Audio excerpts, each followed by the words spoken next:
Nakupa muda wa dakika 5. Mwalimu Pastor Muridhi, geregesha ili ujibu Mazinge swali lake.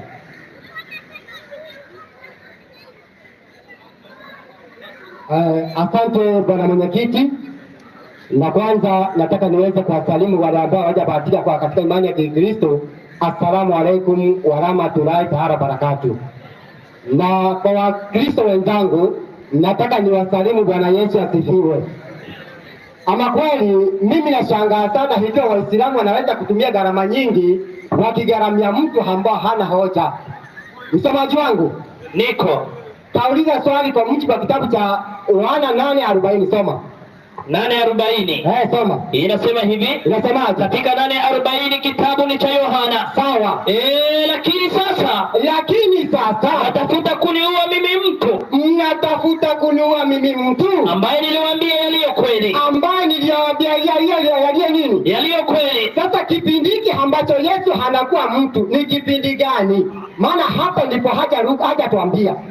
Sasa ni kwamba kipindi hiki ambacho Yesu anakuwa mtu ni kipindi gani? Kitabu cha Yohana 17:5.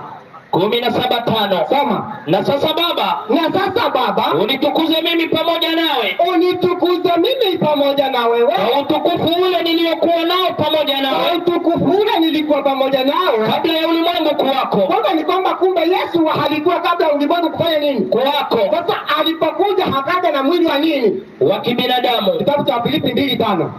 2:5. Unajua bwana mimi mnagharamia mtu ambaye hata hana chochote. Soma. Inasema hivi. Inasemaje? Wa Filipi 2:5. Inasema hivi katika 2:5. Soma. Iweni na nia hiyo hiyo ndani yenu. Iweni na nia hiyo hiyo ndani yenu. Ambayo ilikuwa pia ndani ya Kristo Yesu. Ambayo ilikuwa ndani ya Kristo Yesu. Ambaye mwanzo alikuwa yule namna ya Mungu. Ambaye mwanzo alikuwa yule namna ya Mungu. Naye hakuona kule kuwa sawa na Mungu. Na hakuona kule kuwa sawa na Mungu. Huwa ni kitu cha kushikamana nacho. Bali alijifanya kuwa hana utukufu. Akajifanya kuwa hana utukufu. Akatoa namna ya mtumwa. Akawa na mfano wa wanadamu. Kwa ndio maana anapokuja duniani anakuja na mfano wa nani? Msomaji? Wa wanadamu. Sasa hiyo andiko hata ile swali hapa hata Mazinge nimekufa.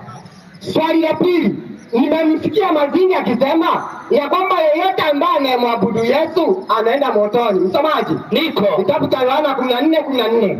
14:14. Soma.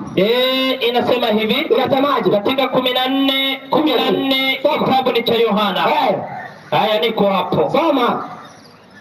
Inasema 14:14 kitabu